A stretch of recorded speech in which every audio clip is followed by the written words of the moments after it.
just look at how spiny that tail is. And trust me, as I'm holding these guys, they are absolutely prickly for sure.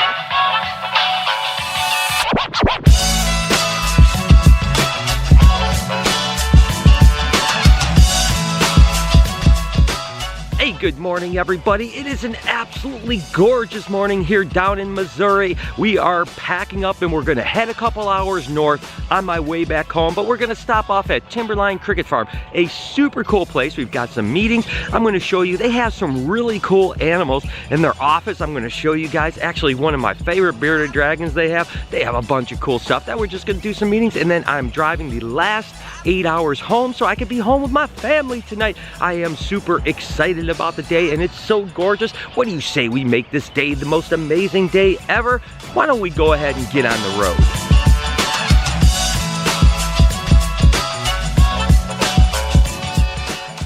All right, so I made it to Timberline Fisheries, which is the coolest cricket farm on the planet. I'm gonna do my best to give you guys a little bit of a behind the scenes tour of what a cricket farm looks like. I'm not sure exactly what they're gonna show me, but I do know they have some cool reptiles, so I'm gonna show you those guys for sure. And if I get a chance, I'm gonna run around and show you some cricket stuff too. But we do have about 2.5 hours of meetings first. All right, settle down, people. Listen up. We have to cut this company's budget in half, and we are not leaving this room until we do it. So it's really cool here at Timberline. They have all these awesome animals up in their office, and the reason for that really is twofold. Number one, they love animals here, but number two, they also want their office help to take care of reptiles so that when they're dealing with customers, those people have a good idea of care so they can answer questions properly. The thing I love about Timberline Cricket Farm is that they're so into service. You know, they really like the service, by far the best service out there. Regardless, we're gonna take a look at some of these animals, but we're gonna go on a quick tour of the facility first. I tell you what, this place is absolutely mammoth. There are buildings and buildings and buildings, and this is what it looks like when you're gonna ship 3 to 4 trailers full of crickets each and every day. Take a look at this shipping area. Look at all these crickets. I can't even imagine an operation this big that has to organize not only breeding the crickets, you know, raising them up, boxing them, making sure they get to the right customers, because again, you know, some of these boxes are going to be, you know, going to say a Petco or a PetSmart, but some are just one box is going to a consumer like me. You know, I mean, I get my crickets from Timberline every single week. I see these boxes show up at my door every week, but this is crazy, huh? Look at that. And I'm a guy that just loves like the mechanism behind doing something, and so it's cool here at Timberline that they do a lot of automated stuff. I want to show you one of the machines right now because I think it's absolutely incredible. Take a look at this.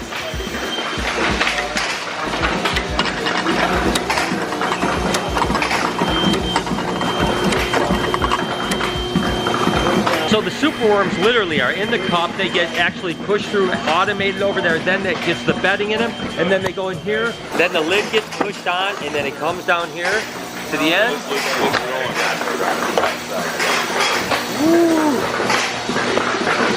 I want one of these machines at my house for my cereal.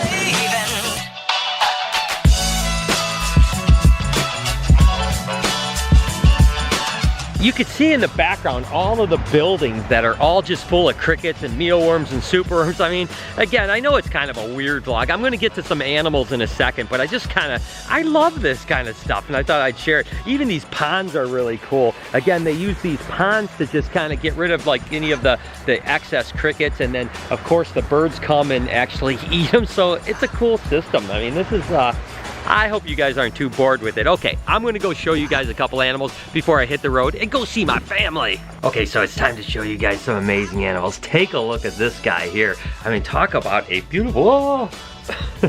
This is actually a collared lizard, and of course the males are the ones that are this spectacular blue. Just wow, look at that animal. It's kind of surreal. I mean, who would ever think that there would be like a bright blue lizard? So the thing that's neat again is that they have a bunch of really cool animals here that are all just kind of pets that they just kind of mess with. Todd loves lizards, so whenever he goes to a reptile show and he sees something cool, he's like, I gotta have that. That's why he has so many cool animals. Look at how cool this cage is, and look at this chunky monkey right here. This is actually ornate Euromastix lizard, and I can tell you, man, that is some warm light right there. They love it hot, and he'll just sit there and bask. I mean, that thing is, look at how cool it is. And I could just pet it. It's like, hello. Gosh, I love that lizard.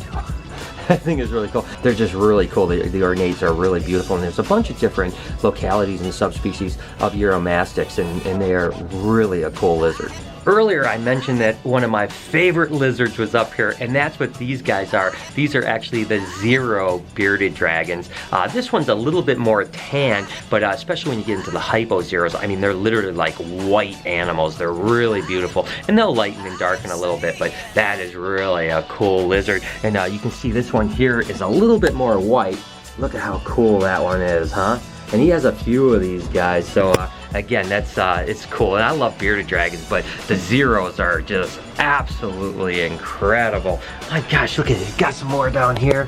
What's going on? There's another Zero here, and then this looks like just like a citrus. Wow.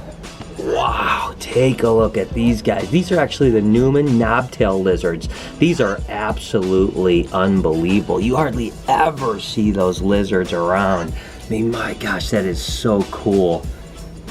God, you know, Todd has all the toys. I mean, I tell you what, just look around. I mean, not only is there a bunch of really cool lizards, but stuff that you really don't see very often. I mean, my gosh, take a look at these guys here. Ooh, doggy. Look at how cute that is. Oh my gosh, I'm in love with this stuff. Again, not only is it like cool to see these guys, but again, it's stuff that you don't hardly ever see. This is, oh, I love these lizards. Take a look at these guys here. These guys are really unusual. They call them Gigi skinks. Just look at how spiny that tail is. And trust me, as I'm holding these guys, they are absolutely prickly for sure. And again, that's a defense mechanism on two parts. Obviously, it's not going to be something that a lot of lizards or other predators are going to want to eat. But also what they can do is they can actually cram themselves into little crevices and then inflate themselves so that a predator can't pull them out. So these are absolutely incredible skinks.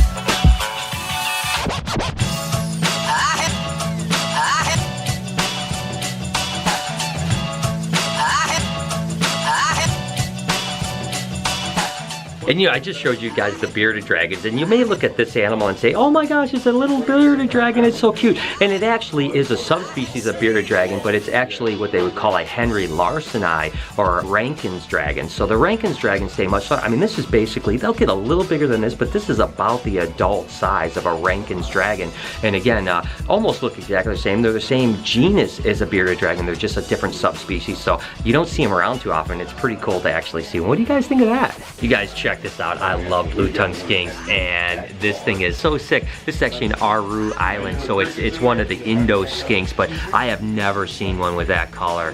I mean, oh my gosh, that thing is so beautiful. If this thing could reproduce colors like that, could you imagine? I mean, that is a beautiful blue-tongued skink. Oh, and by the way, while I've been doing this, take a look at these pancake tortoise here, just munching down like crazy.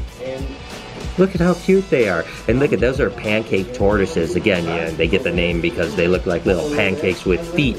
And these guys are pretty rare at this point. They used to be pretty common, but now they've gotten to be pretty rare. I mean, you hardly ever see them. They only have 1 to 2 eggs per year. That's one of the reasons why you don't see them very much, is that it's hard to commercially viably breed them because they're only producing 1 or 2, and they're being devastated in the wild. So pancake tortoises are really cool. I remember when I was a kid, they were like 20 bucks. They used to be in every pet shop. Now they're like, I don't know, like $200, $300, $400, and you can never find them. So, and Todd does have 1 egg, which is pretty awesome.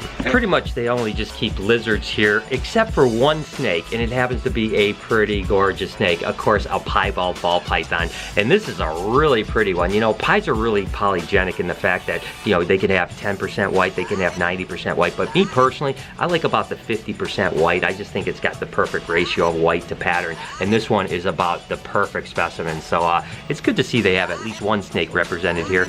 Alright guys, so there is the overview of the awesome Timberline collection of reptiles. I mean, how awesome is that? And again, you know, we had some meetings and things were kind of fun, but I wanted to make sure to spend some time around animals because I've been missing my animals. But I am going to pack up, and I've got an 8.5 hour drive home, and I am so excited to be back home with my family and see Lori and Noah. So what do you say we get on the road?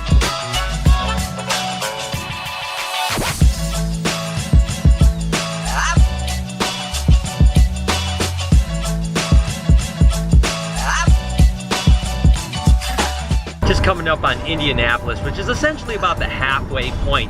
I didn't want to do a real big travel type vlog because I'm always like filming the road and the sun and all the other stuff for you guys, and I'm like, you guys are probably gonna get bored of it. But I did figure I would just touch base with you guys a little bit and say, hey, I'm doing pretty good so far. I'm about 4.5 hours into the drive, and I've got about 4 hours left. So I am making great progress, and I am excited to be home. So there you go. There's your update.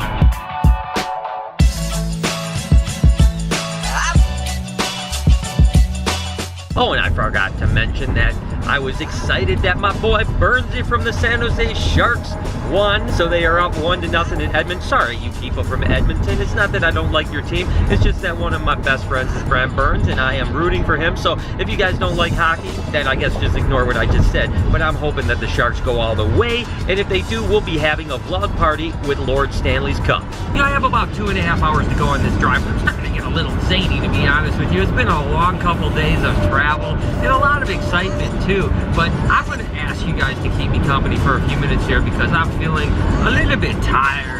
And again, it's going to be only maybe 9:30 when I get home today, so it's not that bad. So, you know, Easter is coming up. We're going to be heading to my daughter's house, which is pretty exciting because I haven't seen her new place since she just bought it, and so I haven't seen it furnished and stuff like that. But I was asking, I'm wondering for you guys, you know, what is like your favorite holiday? I mean, do you like Easter? Do you like, I mean, me, I love Halloween and I love 4th of July. Those are my two holidays that I absolutely love because Halloween is just awesome. I love scary movies. And ever.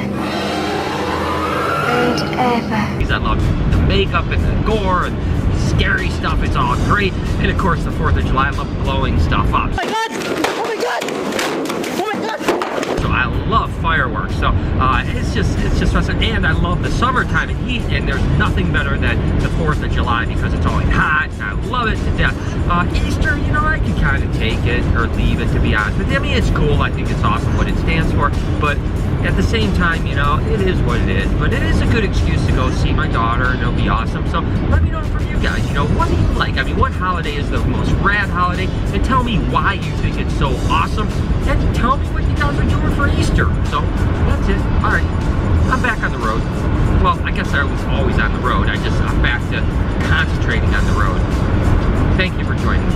Well guys, I am finally home. You know, some trips go really quick and some trips are difficult. You know, the actual trip itself was great, but that drive home was pretty brutal, I'll be honest with you. Sometimes I can drive 8 or 10 hours and it feels like nothing. This one felt like I was on the road for about 3 days. So I am so excited to be home and be with my family and get some rest here. So let's go ahead and check in and see what's going on the inside. Oh, it's so nice to see you. I miss you. She's such a liar.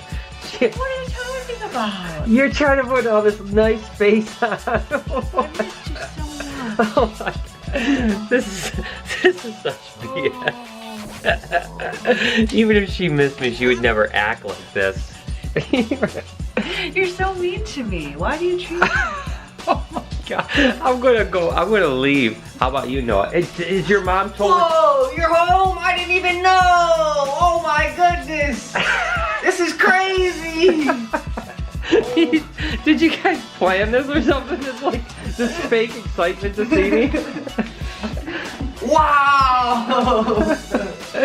Oh my gosh, this is what I come home to. I've had this long trip, I'm exhausted, and they patronize me. I am highly offended. I'm not patronizing Same. you. This is my reaction. Okay guys, I'm gonna just go now because this is getting weird. I think that the Twilight Zone is about to happen here. Rod Sterling is gonna walk out any minute. A strange intersection in a shadowland called the Twilight Zone. Because I've never had a house like this before. Regardless, guys, I am tired. I'm exhausted. A lot of work to do tomorrow. The holiday's obviously coming up, which means that we're going to do a little bit of traveling to my daughter's house.